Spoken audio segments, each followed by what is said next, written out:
Hi, this is Ed from Wright. Today we're going to talk about a number of different things. Throughout the year we mostly talk about product, but maybe 3 or 4 times a year we talk about where the business is, and today that's what we're going to talk about, just the current business environment of equipment and mowers and manufacturing. And in the end of this video I'm going to give you some tips and information that you can use to get the best deals when you're acquiring equipment. So first off, let's talk about the mower availability situation. If you've noticed in your dealer showroom floor, there's likely less equipment than most years, and that's where we are. Last year there was a lot of constraints on the manufacturing side of the world, and then this spring there was a lot of purchases made in all kinds of equipment categories, and so that means that now as we get towards the end of the peak season, there's not enough inventory where it needs to be, and so that means if you're looking for a particular model, you may go to your dealer and it's not there. And if you wait until the model's on the showroom floor, it might be a while, because right now there's a certain amount of equipment that's going out as fast as it's coming in, and in some cases there's also a waiting list. And so if you're interested in a particular piece of equipment, be sure to let your dealer know so they can get you in the queue, so that you can get what you're looking for as it comes up, it becomes available. And this is something where in different parts of the country, there's different products, different categories, that have these different constraints, and it's true for Wright as it is most any other equipment category.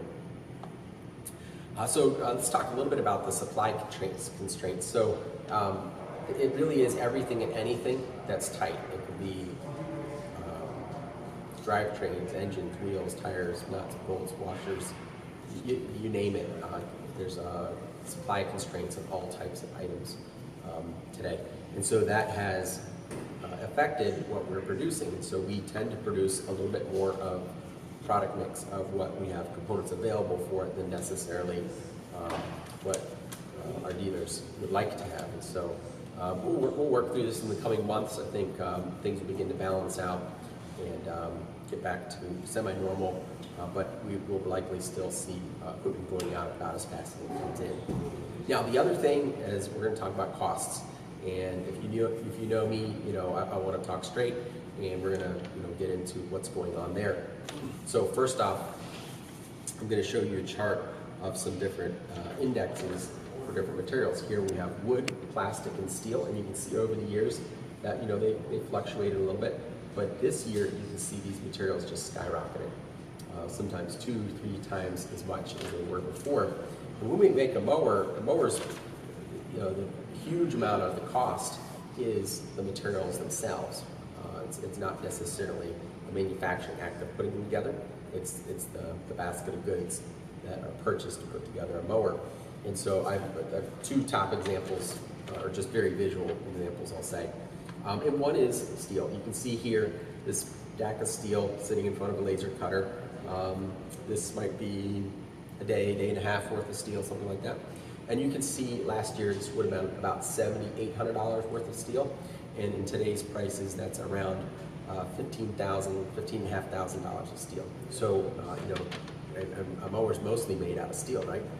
So that certainly has a big effect on things. The other one, another very visual one, and something that you could probably relate to, is the cost of wood. We make a lot of pallets. We make equipment here, and you can see the stack of wood. That would have been about $20,000 last year, and this year that's now about $50,000. And that's probably 3 days, 2 days worth of wood, something like that. And so certainly costs are up, and those were just a couple very visual examples, but when you look at steel, plastic, wood, fuel, anything that is produced that uses energy, has gone up. And I don't have to tell you this, I'm sure in your business you've experienced significant cost increases as well. And we all live in this space where we try to suck in as much as we can, and there's only so much that you can. And that's where we're at. And so pricing has moved up earlier in the year. It's going to be moving up again. And this is a reality we all have to face. And while we're doing this, I also say that our goal is to give you the most affordable, the most effective equipment that we can. And so, in fact, I would say if we were not increasing prices, you'd have to wonder if potentially we were working with a really high margin before, and that's not the case. What we're trying to do is grow the business and give you the best price, the best value that you can. It's your success is our mission. And so where we're at with the majority of our machine being materials themselves, that affects the prices that we bring to market. And so what I do want to do now is I want to talk about how you can buy efficiently to offset some of these things. And this is something that you don't hear people talk a lot about. But let's get to the nuts and bolts of what's happening here. So when you buy a mower and you finance it through your dealer, what happens is that let's say you're getting financing that's 0%. So it doesn't cost you anything. At least that's the way we talk about it. But what happens is that both the dealer and us are paying down those percentage points at the time of sale. And that's actually very expensive. It's very expensive for your dealer. And there's a few things that you can do to get around that. But first let me say that, so the alternative is to buy cash. We call it cash, right? But it could be paper cash, it could be a check, it could be Bitcoin, it could be whatever. But the point is that you're paying up front rather than paying through financing for a piece of equipment. And so that's the alternative. That's what we're going to talk about. And also, from a dealer standpoint, cash could also mean that you're getting a bank loan, but the dealer's getting paid up front. The other thing to realize is that unlike the automotive business, where a certain amount of what a dealer makes is on the financing itself, that's not true in the equipment business. In the equipment business, the financing is a cost. It's not part of a dealer's profit. And so recognize that. The other thing I would say is that pretty much all of our dealers, they're trying to get you the best deal that they can. They're not trying to take advantage of you. And if you are clear about how you intend to purchase a piece of equipment, they'll be able to get you in the best thing that's possible. So if you go straight for one of the 0% financing options, that actually might cost you a whole lot more, especially if you plan to pay that equipment down in 2 years. If you plan to pay that equipment down in 2 years, you might be better off in a financing plan that has an interest rate associated with it that the dealer's not buying down because they can get you a better price on a piece of equipment. So, be transparent with your dealer about, if you can make a down payment, if you can pay in full, what's your option versus financing. If you intend to pay it off in 2 years anyways, maybe the dealer can get you in a plan that lets them sell you mower at a lower cost to start with. But your dealer's there to help you, so don't hold back. Also, don't play the bait and switch. That doesn't really work for our type of equipment.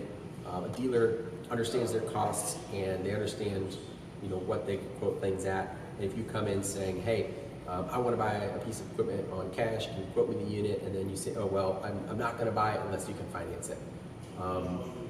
They're going to get you right back where you were if you had started the conversation otherwise.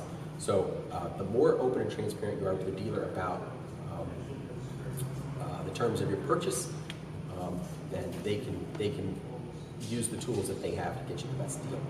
And that really is the best thing to do. That if you're doing that, you're already doing a really good thing. Now, if we talk about how much money are we talking about here?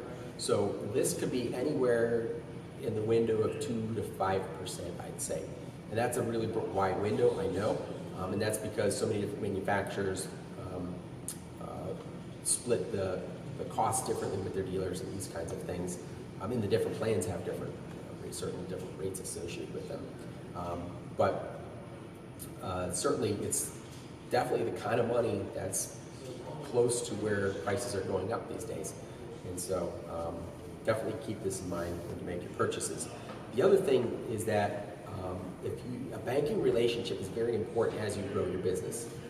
You look at different types of equipment, and some things, a vehicle or mower, typically you can buy them with packaged financing. But if you need other types of equipment, sometimes you have to go with bank financing of some sort, or in an independent leaseback company or something. So know your bank, make sure they know what you're doing and what your needs are. A line of credit could be really valuable, if you're carrying the cost of goods from starting a job to finishing a project. But if you're buying equipment, oftentimes they can get you a way better rate than if you're doing it through the retail financing side of things. So keep that in mind. If you have pretty good credit, sometimes your dealer has different options they can use with different finance companies. The higher credit, the more options they have. And so if you know that going into it, like I said, be transparent with your dealer. So if you have that high credit, they might be able to get you with a finance company that has a lower rate. If you have lower credit, then oftentimes they can work with that as well. So like one thing that you can do, both to offset the cost of financing, but also in order to get the loan approved, could be to make a down payment. So if you can pay for a quarter, half the machine, that's going to reduce the amount of finance charges that the dealer's going to incur when they sell you that machine.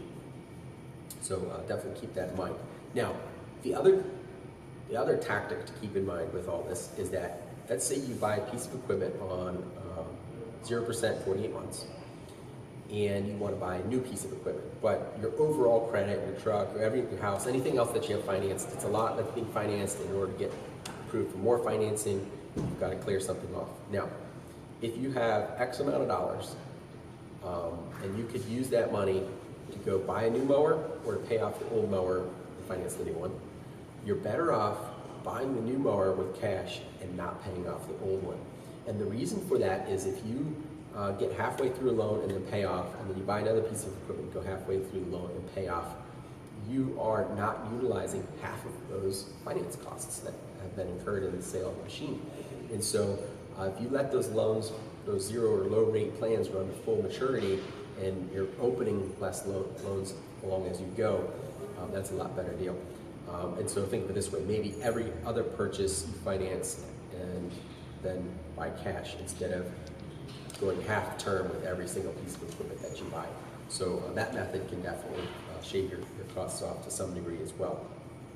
So there's definitely things you can do on the buying side to get a deal. Just, I will encourage you to be very clear with your dealer of what you're working with, what you can do, what you can't do, and they can work with you to get you oftentimes in the best plans. So hopefully that's helpful to you. I hope you have a good rest of the season. As always, our commitment is giving you the best equipment that's high performing, high quality, and is at the best price for what you get. Quality comes first. So hope you have a great season and stay in touch.